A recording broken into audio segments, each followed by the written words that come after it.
¿Qué tal, jóvenes? En esta ocasión vamos a ver un ejercicio relacionado con un tiro parabólico que dice lo siguiente. Un bateador golpea una pelota de béisbol de modo que ésta sale del bate con una rapidez inicial de 37 metros sobre segundo con un ángulo alfa cero igual a 53.1 grados. Inciso A. Calcule la posición de la pelota y su velocidad, magnitud y dirección cuando T es igual a 2 segundos. Inciso B. Determine cuándo la pelota alcanza el punto más alto de su vuelo y su altura h respecto en ese punto. E inciso C. Obtenga el alcance horizontal R, es decir, la distancia horizontal desde el punto de partida hasta donde la pelota cae al suelo. Entonces aquí en esta figura nos muestran la trayectoria de la partícula, de la pelota en este caso. Entonces tenemos aquí nuestro origen, tenemos un vector de velocidad inicial de 37 metros sobre segundo, alfa 0 es igual a 53.1 grados, entonces va a tener esta trayectoria parabólica. Y bueno, vamos a ver cómo obtenemos lo que nos pregunta, ¿no? Primero, para calcular la posición y velocidad de la pelota en 2 segundos, ¿no? Entonces recordamos que la posición en X la puedo calcular simplemente como la velocidad inicial en X por el tiempo, porque recordemos que en dirección X la velocidad no cambia en un tiro parabólico, eso quiere decir que la aceleración es cero, entonces podemos usar simplemente la relación básica, si quieren, ¿no? de, de la velocidad o de la posición, ¿no? Y bueno, acuérdense que en este caso, como tenemos o nos dan como información la magnitud del vector y el ángulo que hace respecto al eje X positivo, pues tenemos que usar las ecuaciones para el tiro parabólico, eh, pues usando el ángulo y la velocidad inicial. Entonces recuerden que la velocidad inicial en X la podemos calcular como la magnitud del vector por el coseno del ángulo, que en este caso nos va a dar 22.2 metros sobre segundo, y la componente en Y va a ser la magnitud del vector por el seno del ángulo, que en este caso me da 29.6 metros por segundo. Entonces la posición a 2 segundos pues va a ser la velocidad inicial en X por el tiempo, que son 2 segundos, y me da que son 44.4 metros. Y la posición en Y la puedo calcular con esta ecuación, ¿no? Acuérdense que es Y igual a Y0 más velocidad inicial en Y por el tiempo menos MF por T al cuadrado, pero podemos poner que, como estamos poniendo aquí nuestro sistema de referencia, la posición inicial en Y la podemos tomar como 0, y al sustituir nos tiene que dar que la posición en Y vale 39.6 metros, ¿no? Entonces, la posición de la pelota en 2 segundos tiene que ser 44.4 metros, 39.6 metros. Y ya, ¿no? Esa sería la posición, ¿no? Poniéndola como una coordenada, ¿no? Aquí en el plano. O sea que aquí en el dibujo lo ponen como este punto que está aquí, ¿no? Entonces este punto va a tener coordenadas X 44.4 y en Y de 39.6. Para obtener la velocidad, la magnitud y la dirección, pues calculamos la componente en X y en Y de la velocidad. La componente en X ya la conocemos porque ya la habíamos calculado, ¿no? Recuerden que esta no cambia durante todo el trayecto de vuelo de la pelota. Y la componente en Y la puedo calcular con esta ecuación, la velocidad inicial en Y menos gravedad por tiempo, porque nos dicen que la debemos calcular a 2 segundos. Haciendo las operaciones encontramos que la componente vale 10 metros por segundo, ¿no? Para calcular su magnitud agarramos las componentes en X y Y, las llevamos al cuadrado, sacamos raíz cuadrada y encontramos que la magnitud del vector de velocidad a 2 segundos tiene que ser de 24.4 metros por segundo, y la dirección la podemos calcular con el arco tangente de la componente en Y de la velocidad dividida entre la componente en X, que en este caso da 24.2 grados, ¿no? Entonces eso quiere decir que este vector de velocidad va a tener una magnitud de 24.4 metros por segundo y tiene un ángulo de 24.2 grados respecto de la horizontal, ¿no? Entonces aquí si le dibujamos una horizontal, una imaginaria si quieren, entonces el ángulo que hay de este eje horizontal al vector tiene que ser de 24.2 grados. Para determinar cuándo la pelota alcanza el punto más alto del vuelo, nosotros dijimos que en ese punto la componente en y de la velocidad tenía que ser cero. Entonces, si usamos, por ejemplo, esta ecuación, de nuevo, ¿no? Podemos determinar el tiempo que le va a tomar en llegar a esta altura máxima. ¿Okay? Entonces, si usamos eso, despejando este tiempo, encontramos que tiene que ser igual a la velocidad inicial en y entre la gravedad. Y eso nos da 3.02 segundos. ¿No?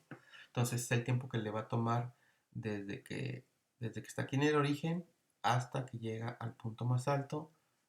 Pasan 3.02 segundos. Ahora, para calcular esa altura, pues podemos usar la ecuación para la posición en y evaluamos esa ecuación a este tiempo. ¿No? Entonces vamos a tener que h, o en este caso, bueno, cambiamos la y por la h, va a ser igual a la velocidad inicial por este tiempo que acabamos de calcular menos un medio de la gravedad por ese tiempo al cuadrado. Al sustituir encontramos que esa altura equivale a 44.7 metros. ¿Okay? Entonces esa altura sería de medida desde esta horizontal hasta ese punto, ¿no? Más alto. Y entonces ese sería el punto más alto. Y para encontrar el alcance en y, digo en x, perdón, lo que podemos hacer es calcular eh, pues cuánto tiempo le va a tomar en recorrer toda esta, o sea, el alcance R es la distancia que hay del origen hasta donde vuelve a pegar al suelo, ¿no? Y entonces, si yo calculo el tiempo que le toma en recorrer toda esta distancia horizontal, puedo encontrar pues cuánto es esa distancia que recorrió, ¿okay? Y entonces, una de las características que tiene un tiro parabólico donde el objeto sale y cae a la misma altura o en la misma superficie, si quieren, ¿no? En la misma superficie de referencia. En ese tipo de, de movimientos, el tiempo que le toma en subir a la altura más alta es el mismo tiempo que le va a tomar en bajar hasta la superficie, ¿no? No, hasta el suelo en este caso, ¿no? Entonces, los tiempos de subida son iguales a los tiempos de bajada siempre y cuando el objeto eh, salga y caiga sobre la misma superficie, ¿no? Entonces, como ya calculamos el tiempo que le tomó en subir, podemos usar este hecho para calcular el tiempo total de vuelo. Pues el tiempo total de vuelo va a ser el tiempo de subida más el tiempo de bajada y con eso vamos a poder calcular el, el, el alcance horizontal, perdón. ¿Okay? Y entonces, haciendo eso, pues podemos decir pues que el tiempo total de vuelo son 6.04, o sea, son dos veces este tiempo, y podemos usar, por ejemplo, esta relación de x igual a b0 inicial en x por el tiempo para calcular, perdón, el alcance horizontal. ¿No? Entonces, en ese caso, sustituimos a esta x por la r que nos decían aquí en el problema y encontramos que ese alcance horizontal va a ser de 134 metros, ¿no? Porque la velocidad en x ya la teníamos, era esta, que recuerden que no cambia porque durante todo el, el trayecto de la pelota. Y entonces voy a encontrar que son 134, ¿no?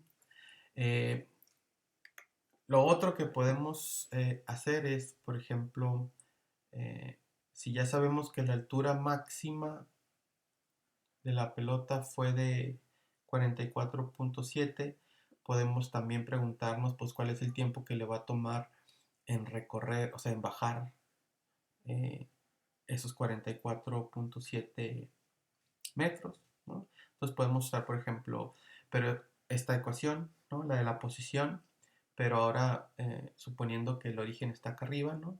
O sea, tomándolo como si fuera otro problema, si quieren, ¿no? Y entonces tú puedes determinar pues si estás aquí arriba, la posición inicial es cero, la velocidad inicial es cero, ¿no? Porque acuérdense que por un instante la velocidad en este punto vale cero. Entonces, si uno hace eso, puede encontrar el tiempo que le va a tomar bajar esta altura a la pelota, ¿no? Entonces, en este caso encontrarían que el tiempo va a ser igual a 2 veces la altura entre la gravedad, raíz cuadrada de eso, y les tiene que dar estos 3 puntos, bueno, les tiene que dar 3,02, ¿no? Que sería el tiempo que le toman bajar. Entonces el vuelo, perdón, el tiempo total de vuelo sería el que le tomó en subir, que sería este, más el que le tomó en bajar, pues que le va a dar lo mismo, ¿no? Entonces, esa sería otra forma de calcular ese tiempo y luego después otra vez ya usar esta ecuación, ¿no? Y bueno,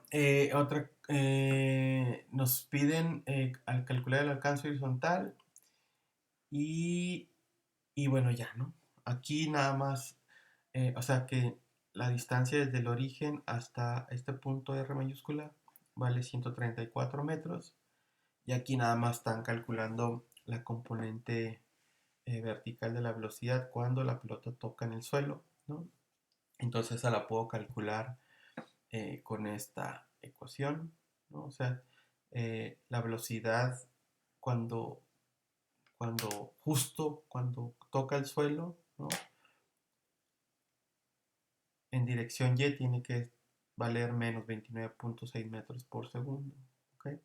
Y entonces eso tiene sentido porque eh, si la velocidad al inicio, la inicial, cuando salió de aquí, la componente en Y era de 29,6, cuando pega acá, pues tiene que tener la misma magnitud, pero como apunta, o debe, como, bueno, como es este vector, tiene componentes en X y en Y, entonces la componente en Y, pues tiene que llevar el signo correspondiente, ¿no? Entonces, bueno, nomás esto es como para checar de que el tiempo de vuelo también es correcto, ¿de acuerdo? Entonces, bueno, muchachos, así se resuelve este ejemplo. Cualquier duda o pregunta, háganmela saber.